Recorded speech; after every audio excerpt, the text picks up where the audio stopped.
எசாயா 9வது அதிகாரம் அதனுடைய 8வது வசனத்தில் இப்படி சொல்லப்பட்டிருக்கிறது. ஆண்டவர் யாக்கோபுக்கு ஒரு வார்த்தையை அனுப்பினார். சத்தம் ஆமென் சொல்லுங்க. அது இஸ்ரவேல் மேல் இறங்கிட்டு. நான் முடக்கப்படுறேன்னா ஆண்டவர் சொல்ல, இங்க பாரு, இந்த டைம்ல நீ யார பார்த்தாலும் அவங்க கண்ணுக்கு தெரிய மாட்டாங்க. இவன் கண்களை ஏறெடுத்து பார். கர்த்தர் சொப்பனத்தின் மூலம் காண்பித்து கொடுக்கிறார். ஆமே, இங்க பாரு, இங்கே தொடர்பு இருக்கு. ஏன்னா நீ திட்டத்துக்குரியவன். யாக்கோபுக்கு ஆண்டவரை பத்தி தெரியாது, ஆனா ஆண்டவருக்கு யாக்கோபை பத்தி எல்லாமே தெரியும். உனக்குள்ளும் உன் சந்ததிக்குள்ளும் சொல்றாருன்னா, யாக்கோபு கிட்ட இப்ப குழந்தைகள் எல்லாம் இல்ல, குடும்பமே இல்ல, ஆனாலும் இவன் சந்ததி யார் என்பதை அவர் அறிவார். உன் தலைமுறை யார் என்பதை அவர் அறிவார். உனக்கு தேவை, நீ புறப்படணும்.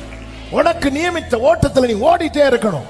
நீ முடங்குற, உன் வாழ்க்கையில ஒரு சூரியன் அஸ்தமித்தாலே உன் பிரயாணம் ஸ்டாப் ஆகுது. பாத்தி யாக்கோபே, இவ்வளவுதான் நீ. உன் வாழ்க்கையில இயற்கையா அஸ்தமிக்க கூடிய சூரியன் அஸ்தமித்தாலே உன் பிரயாணம் முடங்குது பாரு. இவ்வளவுதான் நீ. நீ புரிந்து கொள்.